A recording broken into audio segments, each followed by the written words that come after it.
Michelle thinks American men suck. Let me warn you, your rage does not exist in a vacuum. If we don't get this election right, your wife, your daughter, your mother... Joan Rivers said that Michelle Obama was a man before she died. Was that a joke? I thought it was a joke. I thought it was a joke too, but the way she said it wasn't like jokey. She was like, oh, come on, everybody knows Michelle Obama's the man.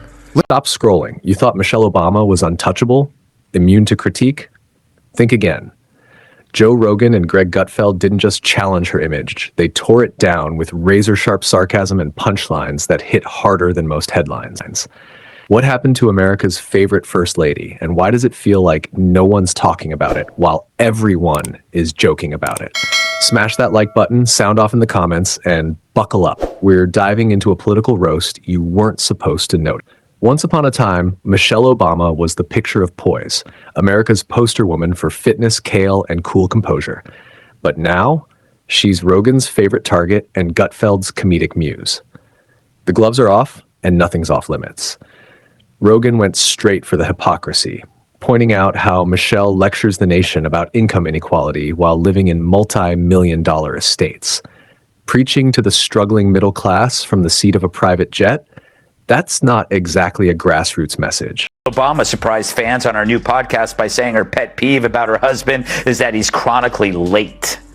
For example, we're still waiting on him to admit he's from Kenya. And as for Barack's pet peeve about Michelle, he's mad that she keeps leaving the toilet seat up. When she cleans it. When she cleans it. According to Rogan, it's elite theater, just with better lighting. Remember the school lunch reforms? What was billed as a food revolution felt more like lunchtime punishment. Kids weren't inspired, they were trading apples for Cheetos like black market brokers.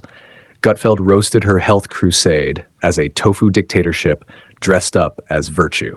Then there's her sudden retreat from the spotlight. No public appearances, no big statements. Cue the rumors. Surgery, family drama, political strategy.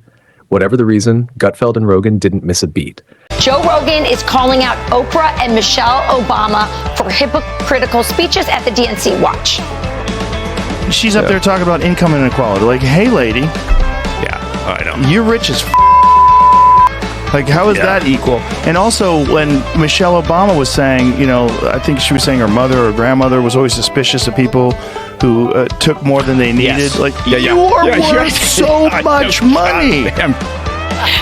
Take more than they need. The Obamas have 4 mansions. I mean, it's a bunch of rich people talking about. Their commentary painted her as dodging the tough questions while maintaining that polished, PR-perfect silence. And let's not ignore the internet's favorite jabs. Netflix deals, separate bedrooms, and those infamous Big Mike conspiracy memes.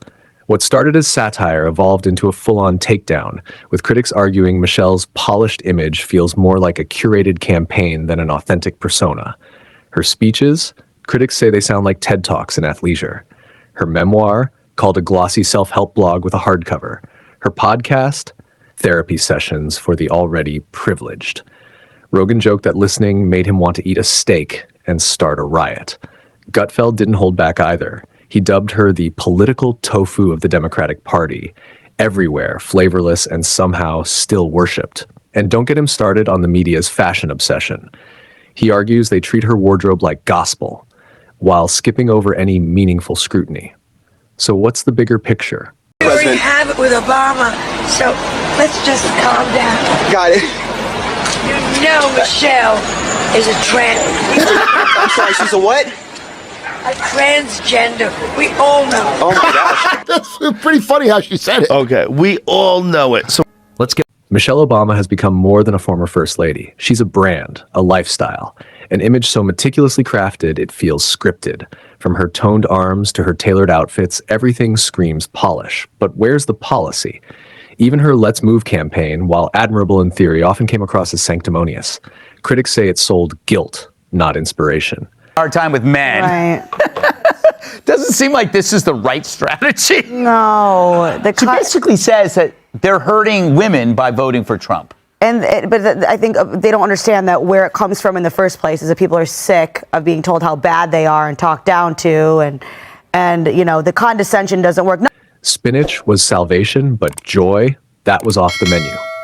And Rogan didn't let that slide, calling her presence a well-lit performance instead of public service.